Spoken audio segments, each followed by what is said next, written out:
Hello बच्चों, आप सभी का स्वागत है मेरे YouTube चैनल पर। मैं प्रोफेसर महेश सर आज मैं आपके लिए लेके आया हूँ introduction on to dimensional array. बच्चों, मेरा ये जो ट्यूटोरियल ऑफ सी प्रोग्रामिंग चल रहा है, इसमें पहले वाले लेक्चर्स में मैंने introduction on one dimensional array clear किया था।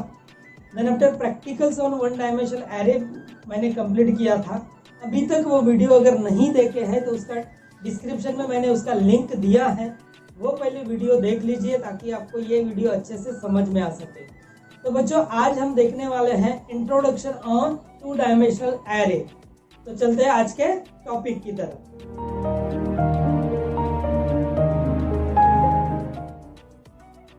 ओके बच्चों, स्टार्ट करते हैं आज का topic to dimensional array.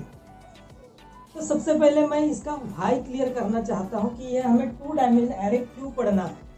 Okay, तो बच्चों, इसके पहले वाले टॉपिक में मैंने आपको वन डायमेंशनल एरे क्लियर किया था। उस वन डायमेंशनल एरे में हमने देखा कि उसके अंदर हम सिमिलर डेटा टाइप का ही कलेक्शन करना चाहते हैं, या उसके अंदर सिमिलर डेटा टाइप को ही हम स्टोर कर सकते हैं। ओके, तो जैसे कि आप यहाँ पे देख रहे हो, इंटीजर एरे अगर है तो उसके अंदर इंटीजर वैल्यू स्टोर होगा, अगर फ्लोट एरे अगर है तो उसके अंदर फ्लोट वैल्यू होगा, अगर डबल एरे है तो उसके अंदर उस तरह का डबल का ही वैल्यू उसके अंदर स्टोर्ड होगा।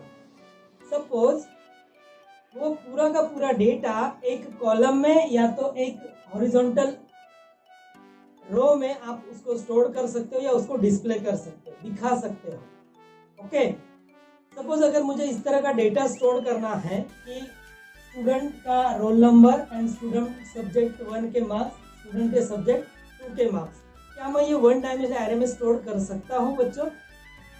नहीं कर सकते, लेकिन उसका जो फॉर्मेट है, उसका जो मीनिंग है, वो चेंज हो सकता है। अगर हम स्टोर कर दे तो कुछ इस तरह से दिखेगा। सबसे पहले उस बच्चे के, उस स्टूडेंट के रोल नंबर स्टोर होंगे, उसके बाद सब्जेक्ट 1 के मार्क्स स्टोर होंगे, उसके बाद सब्जेक्ट 2 के मार्क्स स्टोर होंगे। एक्सेस करोगे data from one dimensional array, तो उसमें से डेटा कैसे आएगा? सबसे पहले रोल नंबर आएंगे, बाद में सब्जेक्ट के मार्क आएंगे, सब्जेक्ट 1 के, इसके बाद सब्जेक्ट 2 के मार्क्स आएंगे। तो आपको जो मीनिंग है वो मीनिंग ही इसका डिस्टर्ब हो जाता है, प्रॉपरली आप समझ नहीं पाते। रोल नंबर 1 के सब्जेक्ट 1 के मार्क्स कौन से, सब्जेक्ट 2 के मार्क्स कौन से, रोल नंबर 2 के सब्जेक्ट 1 के मार्क्स कौन से, सब्जेक्ट 2 के मार्क्स कौन से, ये आपको इजीली पता नहीं चलता है। तो इस तरह का अगर टेबुलर फॉर्मेट का अगर डेटा है तो वो टेबुलर फॉर्मेट का डेटा वन डायमेंशनल एरे में रिप्रेजेंट करना थोड़ा मुश्किल हो जाता है। तो ये टेबुलर फॉर्मेट के डेटा को इजीली रिप्रेजेंट करने के लिए हम टू डायमेंशनल एरे पढ़ रहे हैं। ये इसका व्हाई क्लियर हो रहा है बच्चों। जब तक हम व्हाई क्लियर नहीं करते कि हमें ये क्यों पढ़ना है, तब तक आप अच्छे से पढ़ नहीं सकते हो। खाली टॉपिक दिया है ऐसे ही पढ़ना है, उससे मतलब नहीं होता है। तो उसका व्हाई क्लियर करना बहुत जरूरी है। ओके, तो चलते हैं आज का टॉपिक कंटिन्यू करने के लिए। ओके, आगे बढ़ते हैं। Introduction on to dimensional array. तो बच्चों, टाइप्स ऑफ एरे में हमने देखा था पहले वाले चैप्टर में, पहले वाले लेक्चर में मैंने बताया था कि टाइप्स ऑफ एरे में दो टाइप्स है। First one is the one dimensional, second one is the two dimensional array. Okay, तो two dimensional array, the two dimensional array आप यहाँ पे देख रहे हो। The two-dimensional array is used for representing the elements of the array in the form of row and column, and these are used for representing the matrix. उस type के data को, tabular form के data को आप रो and column format में represent कर सकते हो। इसके अंदर आप मैट्रिक्स के फॉर्मेट में उसको दिखा सकते हो ताकि आपके जो भी मीनिंगफुल डेटा है उसका मीनिंग डिस्टर्ब ना हो। ओके, तो two dimensional array is used for representing the elements of the array in the form of rows and column. Rows and column format में उसको हम डालते हैं, and these used for representing the matrix. Okay, तो आगे बढ़ते हैं। The two dimensional array use the two subscript for declaring the elements of the array. इसके पहले मैंने वन डायमेंशनल एरे में बताया था, एक सबस्क्रिप्ट अगर है, एक स्क्वायर ब्रैकेट अगर है, तो तो उसको हम बोलते हैं वन डायमेंशनल एरे। एंड दो सबस्क्रिप्ट है, दो स्क्वायर ब्रैकेट है एंड उसके अंदर कुछ वैल्यू दिखाया जाता है, वैल्यू इंसर्ट किया जाता है, तो उसको बोलते हैं टू डायमेंशनल एरे। कोई भी एरे अगर आप डिक्लेयर करते हो एंड उसके सामने अगर आप इस तरह से सेंटेंस दिख रहा है आपको, इस तरह से अगर आप दो स्क्वायर ब्रैकेट देते हो तो दो स्क्वायर ब्रैकेट देने से आपको बन जाता है वो आपका टू डायमेंशनल एरे। ओके बच्चों, तो इंट्रोडक्शन समझ में आ रहा है। एलिमेंट्स को हम रोज एंड कॉलम फॉर्मेट में रिप्रेजेंट करेंगे एंड जो भी वेरिएबल डिक्लेयर करते हैं उसके सामने दो स्क्वायर ब्रैकेट देंगे ताकि वो टू डायमेंशनल एरे कंसिडर हो सके। ओके, नाउ आगे बढ़ते हैं। Two dimensional array declaration, how to declare the two dimensional array. जैसे हर एक पार्ट में मैं बताता हूँ कि कोई भी नया कंसेप्ट अगर हम पढ़ते हैं तो उसके तीन चीजें बहुत इंपॉर्टेंट होती है। First, what is that topic, इसका व्हाई क्लियर करते हैं हम। व्हाई मीन्स उस टॉपिक पढ़ने की क्या जरूरत है।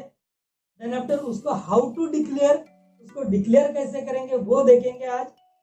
Then after how to initialize, बराबर। Then after third part how to display, और एक चौथा पार्ट आता है डिस्प्ले करने से पहले how to insert value through keyboard, keyboard के थ्रू उसके अंदर वैल्यू हम कैसे देंगे। ओके बच्चों, तो डिक्लेरेशन पार्ट देखते हैं, हाउ टू डिक्लेयर। सिंटैक्स है उसका, डेटा टाइप आप इस तरह से देख रहे हो, data type, array name, capacity 1 and capacity 2। Okay बच्चों, इस फर्स्ट कैपेसिटी में जो वैल्यू दोगे वो नंबर ऑफ रो रिप्रेजेंट करेगा एंड सेकंड कैपेसिटी में जो वैल्यू दोगे वो नंबर ऑफ कॉलम रिप्रेजेंट करेगा। Now this is the syntax. Then in array syntax क्या क्या है, where data type is array, array name, in the name given to array. सबसे पहले हमें डेटा टाइप बताना है कि वो कौन से टाइप का डेटा मुझे उसके अंदर इंसर्ट करना है। And then after array name, हमें एरे नेम देना है ताकि इस एरे नेम के अंदर मुझे कुछ वैल्यू स्टोर करनी है। देन आफ्टर नेक्स्ट आता है capacity 1,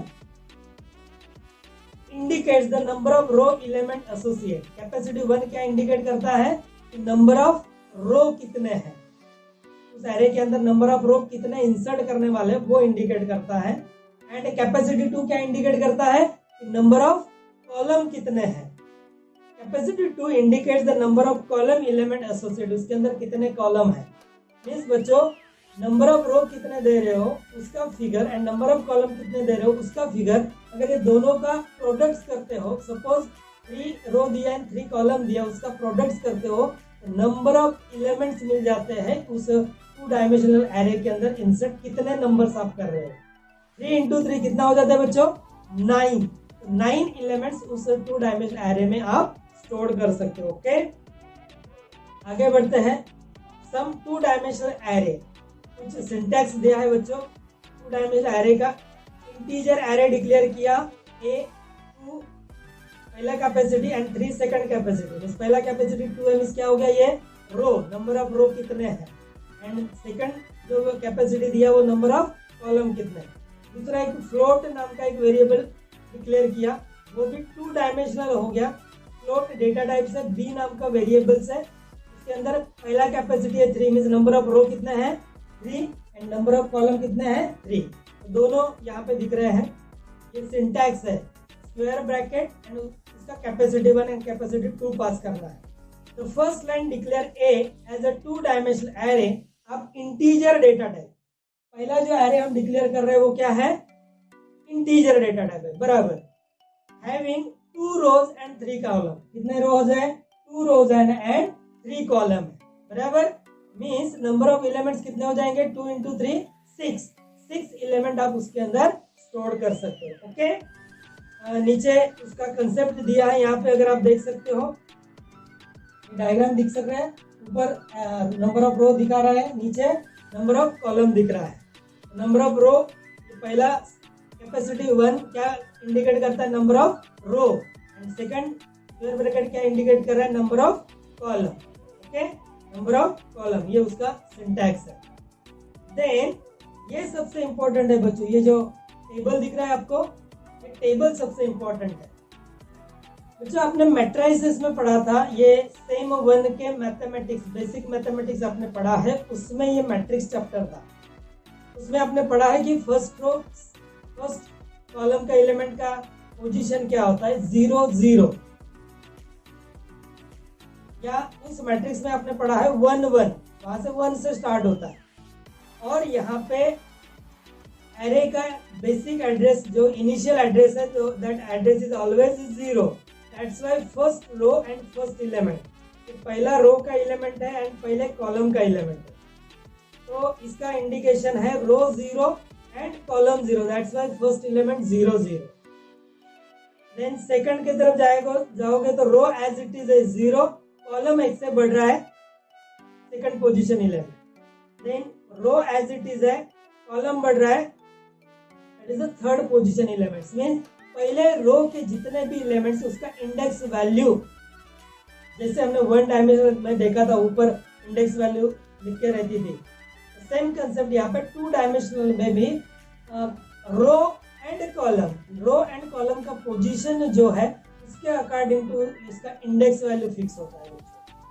is it clear?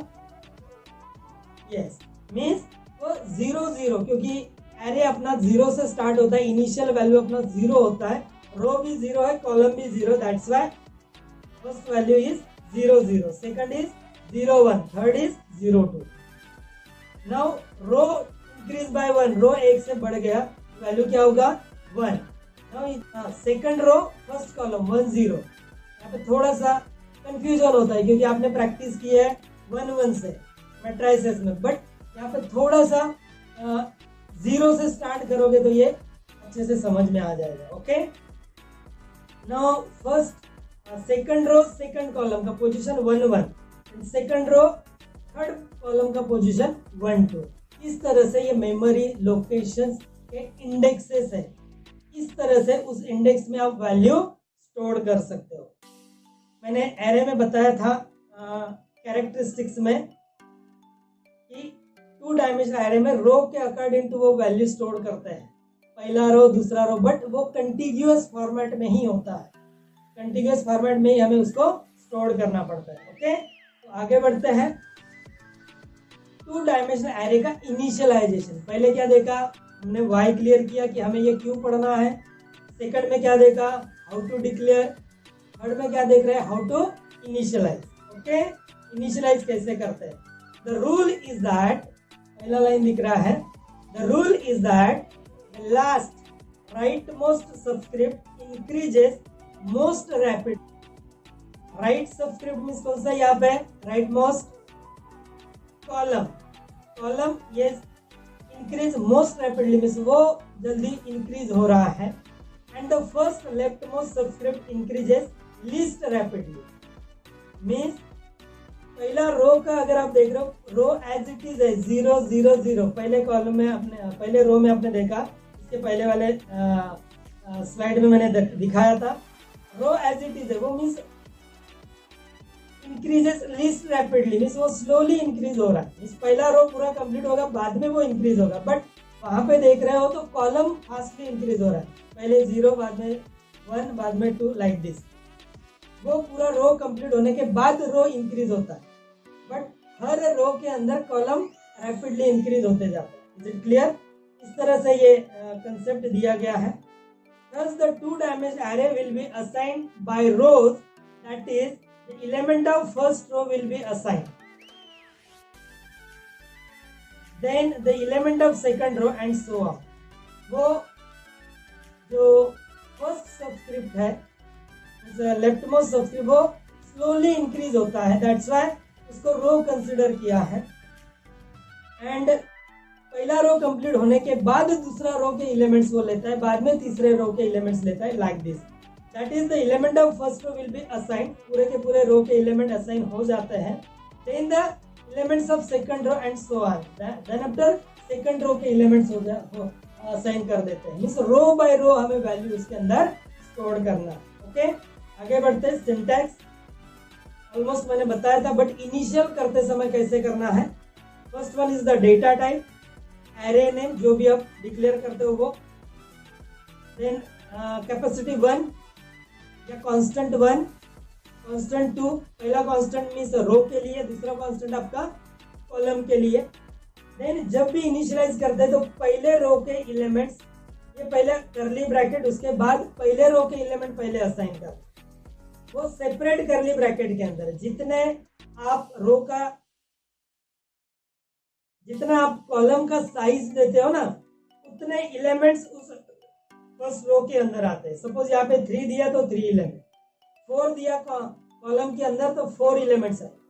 Okay, like this. तो फर्स्ट एलिमेंट हम कर दिया फर्स्ट रो के, बाद में सेकंड रो के एलिमेंट पूरे के पूरे, and all element separated by comma, and हर रो के एलिमेंट है करली ब्रैकेट्स के अंदर, एक curly bracket complete, opening and closing curly bracket के अंदर एक रो के पूरे एलिमेंट्स, दूसरे रो के दूसरे करली ब्रैकेट में सेपरेटली करली ब्रैकेट देना है, तीसरे रो के तीसरे इसमें, और लास्ट में पहला open curly bracket and last, उसके बीच में सभी एलिमेंट्स इंडिकेट करना। ओके, इस तरह से here constant 1 and constant 2 represent the values of row and column. पहले बताया था कि इसके अंदर रो एंड कॉलम, पहला एलिमेंट्स रो के लिए इंडिकेट होता है एंड दूसरा एलिमेंट ये कॉलम के लिए इंडिकेट होता है। ओके, आगे बढ़ते हैं। एक मैंने एग्जांपल दिया है यहाँ पे, consider the following 2 dimensional array definition. क्या दिख रहा है बच्चों? Consider the following 2 dimensional array definition. ये जो एग्जांपल दिख रहा है इंटीजर का, integer a 3 4, 3 row and 4 column. Okay, 3 row and 4 column से हमने वैल्यू यहाँ पे असाइन किया है। मैंने प्रीवियस स्लाइड में बताया था करली रो, उसके अंदर सेपरेट पहले रो के एलिमेंट्स, कॉलम का वैल्यू कितना है बच्चों? 4 है। ओके, 4 एलिमेंट्स पहले रो में आएंगे। पहला रो का open close, open curly bracket close curly bracket comma, second row के एलिमेंट्स आएंगे, जितना कॉलम का साइज उतने एलिमेंट्स वो रो के अंदर, सेकंड रो के, बाद में थर्ड रो के एलिमेंट, हर एक को करली ब्रैकेट्स में दिया और लास्ट में करली ब्रैकेट क्लोज कर दिया।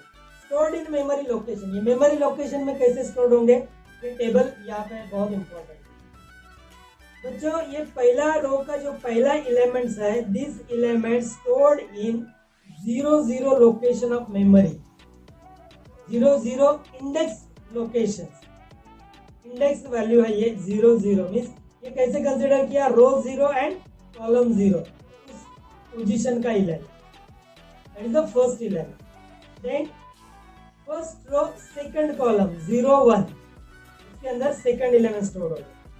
Then 0 2 means first row second column, ये थर्ड एलिमेंट यहाँ पे स्टोर होगा। Is it clear? इस तरह से ये पहले रो के एलिमेंट्स पहले रो में स्टोर हो जाएगा। Then row increase by 1, row become 1 हो जाएगा आपका, दिख रहा है ये, रो बिकम 1, तो रो 1 में ये सब स्टोर हो जाएगा। Then according to column increase होते जा रहा है, रो कांस्टेंट हो रहा है पूरे रो के एलिमेंट स्टोर होने तक। Is it clear? Then row increase by 1, row become 2, means actually वो 3 है लेकिन इंडेक्स शुरू 0 से हो रहा है इसलिए ये 2 पे आ रहा है। यहाँ पे जितने एलिमेंट्स आपको दिख रहे हैं ये सभी थर्ड रो के एलिमेंट्स। ओके, यहाँ पे जो 9 10 11 12 जो दिख रहा है वो थर्ड रो के एलिमेंट, वो थर्ड पोजीशन में जाके स्टोर है। साथ में इसके इंडेक्स वैल्यू भी मैंने यहाँ पे इंडिकेट किया था आपको अच्छे से समझ में आ सके। ओके बच्चों, ये इनिशियलाइज किया और उसका वैल्यू मेमोरी लोकेशन में स्टोर भी कर दिया। अभी क्या आता है, इसको एक्सेस कैसे किया जाए, ओके, इसको डिस्प्ले कैसे किया जाए। सबसे पहले डिक्लेरेशन देखा, बाद में क्या देखा, how to declare, how to initialise and how to display. ये थर्ड पार्ट है अपना, हाउ टू डिस्प्ले। तो डिस्प्ले करने के लिए वही प्रीवियस एग्जांपल में यहाँ पे डिस्प्ले कर रहा हूँ, बट यहाँ पे थोड़ा सा मैट्रिक्स नाम का वेरिएबल्स दिया है ताकि आपको समझ में आ जाए। वहाँ पे ए नाम का वेरिएबल था, यहाँ पे मैट्रिक्स 3 और 4 नाम का रो 3 और 4 कॉलम यहाँ पे इंडिकेट किए। ये सेम टेबल मैंने प्रीवियस में दिखाया था, वही आपको यहाँ पे दिख रहा है ताकि आपको अच्छे से समझ में आ सके। ओके, तो रीड करना मीन्स क्या करना बच्चों, कीबोर्ड के थ्रू वैल्यू लेना और मेमोरी लोकेशन में स्टोर करना। तो ये दोनों पार्ट में आपको बताऊंगा, कीबोर्ड के थ्रू रीड कैसे किया जाता है and keyboard and memory location से डिस्प्ले कैसे किया जाता है। ओके, तो ये टेबल अच्छे से ध्यान में रखो ताकि उसके ऊपर ये सब खेल है। Now index integer matrix 3 row and 4 column. Okay, ये पहले डिक्लेयर किया, जो प्रोग्राम में हम डिक्लेयर करते हैं। तो यहाँ पे 2 फॉर लूप लगाने बच्चों, जैसे हमने 1 डायमेंशनल में एक फॉर लूप लगाते थे रीड करते समय भी और राइट करते समय भी, मीन्स डिस्प्ले करते समय भी। रीड करते समय मीन्स कीबोर्ड के थ्रू वैल्यू लेते समय एंड डिस्प्ले करते समय एक सिंगल फॉर लूप लगाते हैं। ओके, तो यहाँ पे 2 डायमेंशनल एरे है तो 2 फॉर लूप लगेंगे। 2 फॉर लूप, फर्स्ट फॉर रो के लिए, ये जो पहला फॉर लूप है ये रो के लिए लगेगा और ये सेकंड फॉर लूप है ये कॉलम के लिए लगेगा। तो ये इनर फॉर लूप हो गया बच्चों और ये आउटर फॉर लूप हो गया। ओके, आउटर फॉर लूप रो के लिए काम करेगा, इनर फॉर लूप कॉलम के लिए काम करेगा। तो starting i equal to 0, 0 is less than 3, yes. नीचे आया, नीचे j equal to 0, then 0 is less than 4, means क्या हुआ, दोनों वैल्यू 0 0 हो गया, क्योंकि i इंडिकेट कर रहा है रो को और j इंडिकेट कर रहा है कॉलम को, दोनों 0 0 हो गए। तो ये स्कैनफ इनपुट स्टेटमेंट दे रहे, स्पेसिफायर दिया हमने, इंटीजर वैल्यू लेना है कीबोर्ड के थ्रू, देन मैट्रिक्स वेरिएबल और यहाँ पे इंडेक्स वैल्यू पास करना है। i का वैल्यू क्या है बच्चों 0, j का वैल्यू क्या है 0, मैट्रिक्स क्या है वेरिएबल नेम बराबर। नाउ एंड परसेंट दिया है उस मेमोरी लोकेशन का एड्रेस ढूंढ के इसके अंदर स्टोर करने के लिए। तो मैट्रिक्स में क्या स्टोर्ड है, base address of memory location. जो भी ये मैट्रिक्स नाम का वेरिएबल डिक्लेयर किया 2 डायमेंशनल एरे का, उस 2 डायमेंशनल एरे का जो मेमोरी लोकेशन है उसका बेस एड्रेस इसके अंदर स्टोर है। अभी बेस एड्रेस भी मिल गया, इंडेक्स वैल्यू भी मिल गया एंड ये एंड परसेंट के थ्रू वो एड्रेस फाइंड आउट होगा, मीन्स वो वैल्यू ये पहले लोकेशन में स्टोर करेगा, पहला value. Then j increase by 1, ये होने के बाद j इंक्रीज होगा बाय 1 से, j become 1, 1 is less than 4, yes. नीचे आया, नीचे अगेन दूसरा वैल्यू लेगा, यहाँ पे j का वैल्यू चेंज हो गया 1 हो गया, मीन्स 0 1 लोकेशन। तो इंडेक्स के थ्रू ये लोकेशन में वो वैल्यू स्टोर हो गया। Then j increase by 1, j become 2, again check the condition, yes. इस तरह से वो पूरे तीनों वैल्यू यहाँ पे कंप्लीट करेगा। ओके, जैसे इनर लूप फॉल्स हो गया देन आउटर लूप की तरफ जाएगा, उसके बाद आउटर लूप की तरफ जाएगा and outer loop i increase by 1, i become क्या हो जाएगा 1, मीन्स सेकंड रो के वैल्यू स्टार्ट करेगा, means again inner loop continue करेगा और सेकंड रो के वैल्यू जितने भी एलिमेंट्स है वो एक्सेप्ट करेगा, इनपुट लेगा मेमोरी लोकेशन के अंदर। Then i increase by 1, i become 3 हो जाएगा, 2 हो जाएगा, 2 इज लेस देन 3, मीन्स ये रो के पूरे एलिमेंट को एक्सेस करेगा, कीबोर्ड के थ्रू रीड करेगा।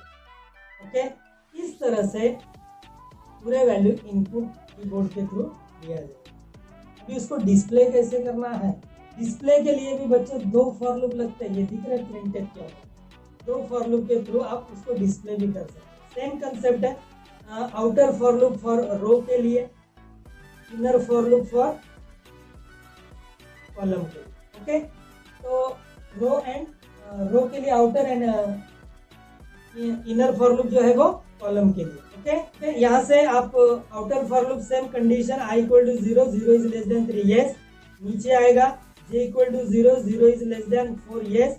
यहाँ पे कंडीशन ट्रू है तो नीचे आया, नीचे प्रिंट मीन्स डिस्प्ले करना है, कहाँ से, कौन सा वैल्यू, इंटीजर वैल्यू, कहाँ से, लोकेशन का नाम देना है, मीन्स वेरिएबल नाम पास करना है, लोकेशन देना है, इंडेक्सेस i का वैल्यू 0, j का वैल्यू 0, मीन्स 0 0 लोकेशन का जो वैल्यू है वो यहाँ पे डिस्प्ले करेगा। मीन्स ये इंडेक्स दिया, यहाँ पे वो वैल्यू डिस्प्ले करना है, कौन से लोकेशन का, 0 0 लोकेशन। इस तरह से पूरे के पूरे वैल्यू, फिर इनर लूप काम करेगा तो पहला रो का पूरा वैल्यू डिस्प्ले करेगा, देन आउटर लूप की तरफ जाएगा, सेकंड रो की तरफ आएगा, then second row inner loop का, सेकंड रो इनर लूप के थ्रू सेकंड रो पूरा डिस्प्ले होगा।